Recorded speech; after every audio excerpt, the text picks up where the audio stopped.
Okay guys, so the following exercises that I'm going to show you in this small little video, just a few, are really important to do if you do a lot of exercise on a weekly basis, okay? It's not nearly that necessary if you're only working out to get fit or tone up, right?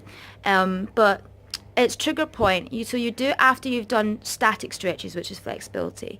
You do it after a workout, the most important time. We'd recommend doing it before. It's just trigger point. As I'll show you in the videos, if you do this 3 or 4 times a week, it's to prevent you getting issues when you get older. And also it will help you to improve your flexibility way faster and improve your strength and your fitness faster too. Because tendons, let me tell you this.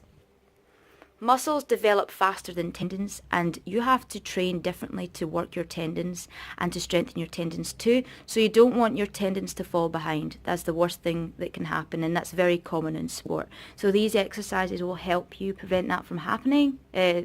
Yeah. So enjoy. I hope this is helpful. Bye.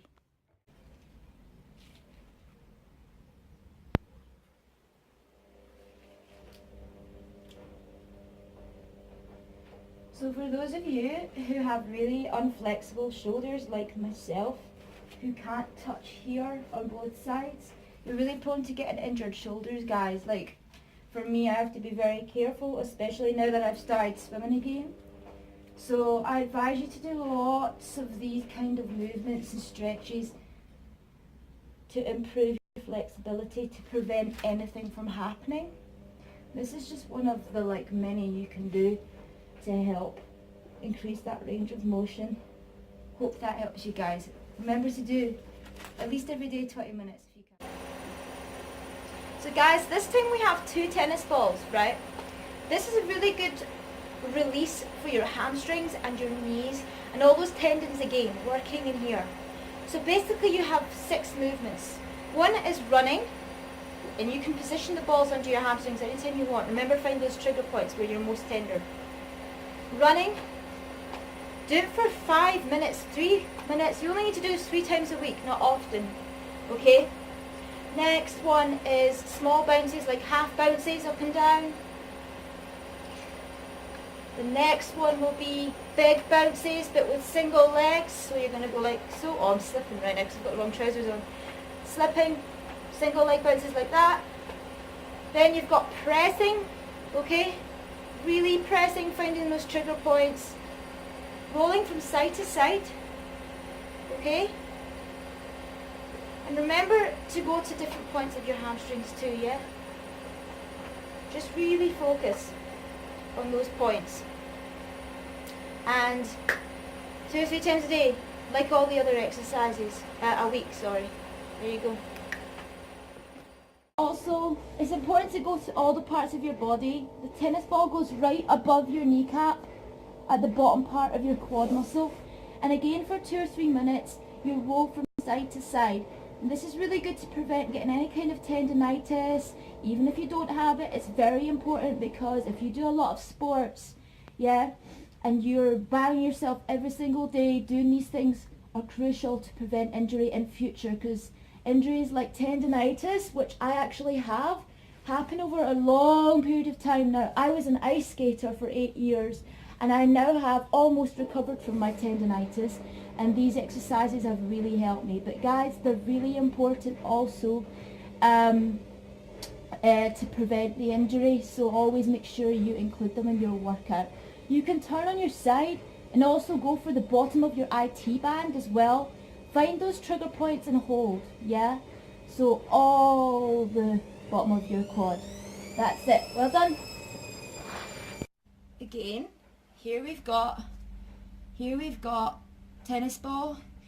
This is really good for your tendons to running through all your arms to help prevent getting stiffness and also to help loosen off your flexibility in your shoulders. It's an exercise you can do, just rotate in all directions for at least 2 or 3 minutes on each arm. So say I've done 2 or 3 minutes on each arm. It'll start off easy and then you will start to find points where you should really start to focus more on. So if I find a point here, I would focus more trigger point, and here and so on. I tend to have it in my fingers and in my thumb area, for swimmers tend to be there. So say when you've done that, you'll get a bit of an ache, but that's a good ache. Then you want to switch sides, and you can do it on the other side. All you do here is just gently go up and down and side to side, and repeat this for 2 minutes. There you go, guys. Get on with those exercises. They'll really help.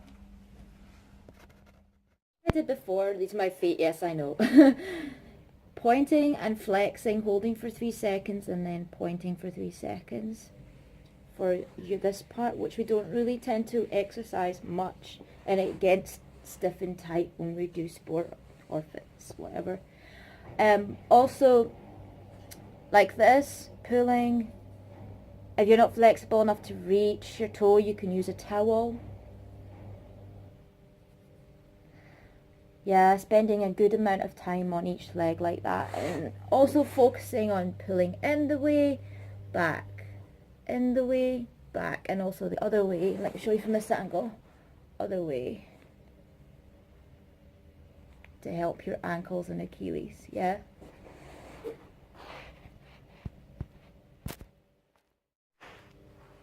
So you can bend your foot in. This is one here. So this goes for more the lower part. Then here, more the upper part. Yeah. Getting into your toes as well. So pulling backwards, pulling forwards, doing each one and going over them a few times. Pulling them, separating them as well. Yeah. At least for today, guys, for your injury prevention exercises, rolling under your feet, which is also for your tendons, and releasing for your Achilles. And if you do, for example, if you do sports, whatever sport it is, especially running and skating for me, swimming, just spend a good 2 or 3 or 4 minutes finding those trigger points and rolling, yeah, both feet.